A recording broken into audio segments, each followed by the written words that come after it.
We've now moved on to Killzone 3. We're going to be using the move controllers again. It's another PlayStation exclusive game. We're going to give the campaign a go. Now I've heard a lot of good things about using the move remotes with this game.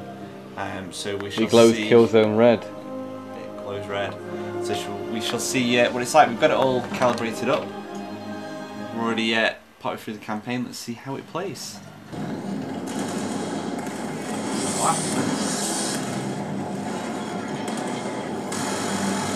Use the navigator to move around and to zoom in on your targets. Which button do you press to zoom in, Dave? You use the trigger on the navigator. Yep. Zoom in and out. You've obviously got your trigger for firing. Use your remote to aim. You use the PlayStation Move button to jump in and out of cover. And you actually turn the remote to reload. Which is pretty cool. Yeah, it's a nice feature. It's very... the remote takes a bit of getting used to. It's very, very sensitive. Well, when we first tried it, you actually turned the sensitivity down to nothing, didn't we? Well, it's still very, very sensitive. But it feels a lot better to play compared to first-person shooter games on the Wii. It seems a lot more accurate. Your grenades and everything like that are easily placed. You don't find you have to use the buttons on the top too much, which is good. Everything sort of fitted quite nicely to your hand. You only need to use these top buttons to jump, to pick up guns, and occasionally do actions such as using terminals and things, which is pretty handy. We've obviously had a thought about the controls. We also discovered that wherever you sit, we calibrated it from this position here. If you sit face on or at the other angle,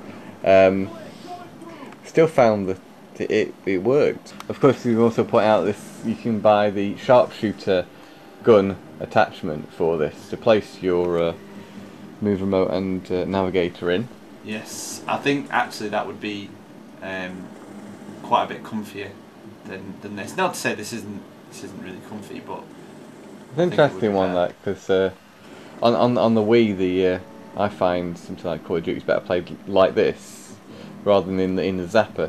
But I think the sharpshooter is a different kettle of fish because it's a much different type gun. So it's worth me having a go with that.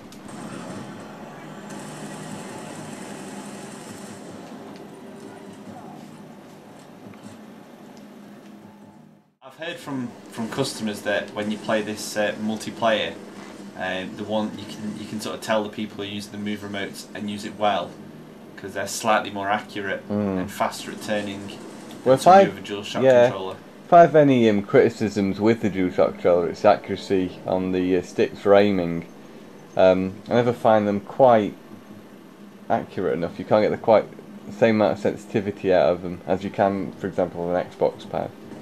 This game does have a co-op multiplayer mode. Now you will actually need two DualShock or 6-axis controllers to play that, as the multiplayer mode doesn't support the co-op mode. Split screen co-op doesn't support the move remote and navigator.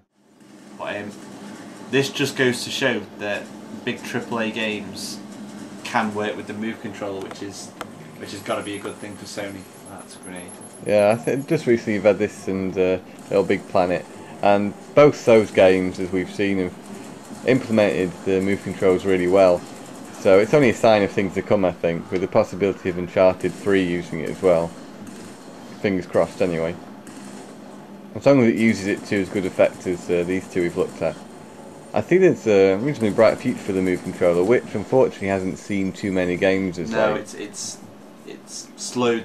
Sales have slowed since the initial burst of titles that came out with it, but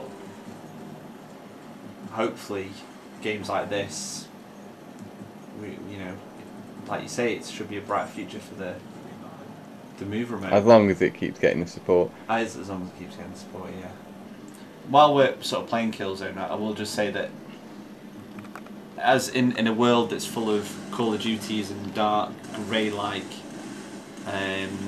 first-person shooters, it's great to play something that's got a bit of colour to it. Even though this level we're on quite grey at the moment. Yeah, it's quite great at the moment, but there are flashes of colour which which is pretty cool. Yeah, initially when you first start up Killzone 3, the training mission, yeah, you notice difference straight away between that and some of the other games available.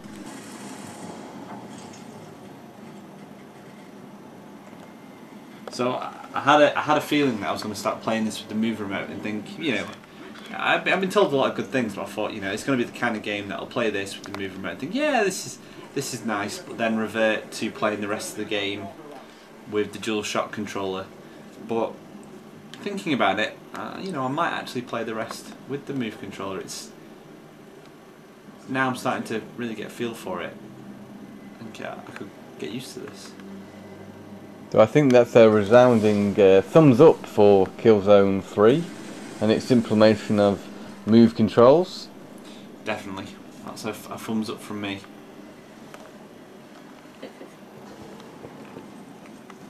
Keep your eyes open.